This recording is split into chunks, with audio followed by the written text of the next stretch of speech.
Got on our tour bus at 7:30 a.m. in Johannesburg for the long drive east to the Kruger National Park. The journey largely took place across the high veld, which is a 2,000 metre plateau of rolling hills. The area is sparsely populated with clumps of trees and occasional bored-looking herds of cows. It's really dull, featureless landscape which looks like the high moors of Bodmin or the Peak District. The area is rich in coal seams, and we passed several mines and many huge side-tipping coal trucks. The High Veld is the powerhouse of South Africa and has 14 power stations burning coal to supply electricity to the whole nation. The highlight of the day was the stop at the Blyde River Canyon. It's the second biggest canyon in Africa and is covered with subtropical vegetation, making it very green. The viewpoint is called 3 Rondavels, named after 3 hills which look like round African huts. The canyon features in the last Mission Impossible film, where Tom Cruise is seen hanging onto the outside of a biplane flying over the canyon.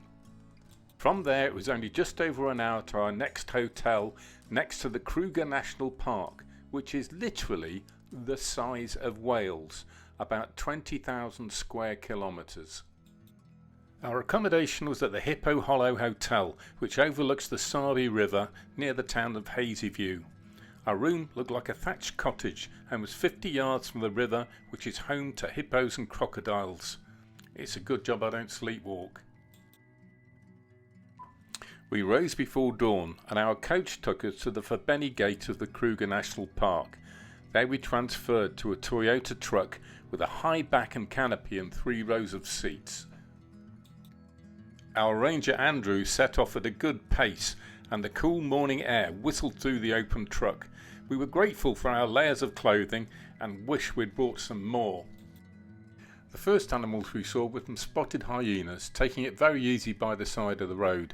This is video, they just didn't move at all.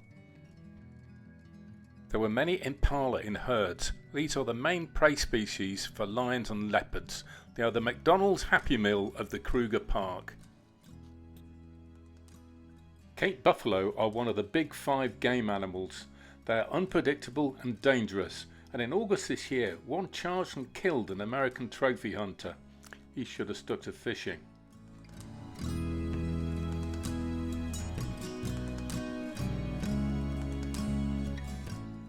In the crotch of a tree I spotted a leopard sitting next to the carcass of an impala. This may look like a vague blob, but it was definitely a leopard. Here is a better photo I took from the internet. Leopards will catch an impala every 5 or 6 days. When it starts to decay, they will leave it for the hyenas and vultures, which is kind. Our guide Andrew was constantly talking to other rangers on his radio to find out where animals had been seen. He would then race ahead to get a good viewing spot.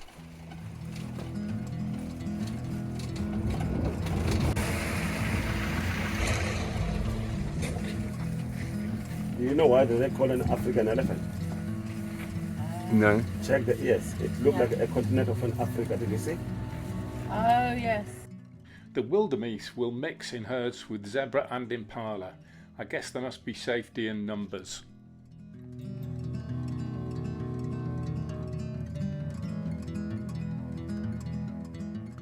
These baboons seem to be remarkably unimpressed by our presence.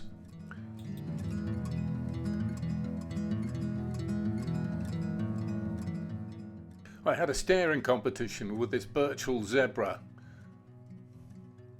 Haha, I won!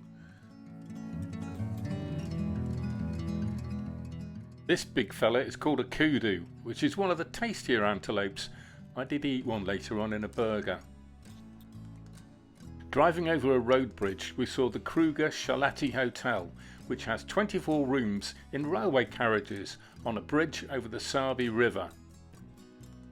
This bull elephant can flap its ears. I can flap my ears as well, but not as much as that.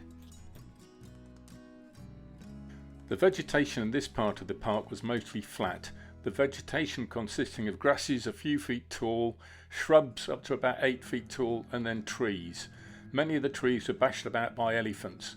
Occasionally there were small rocky hills with boulders of rounded granite that we've all seen hundreds of times in documentaries. We stopped abruptly by one small hill.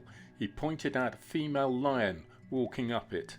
It was like a scene from The Lion King, without the Elton John songs and the talking animals. This is an old female, the giraffe that is, not the person holding the phone.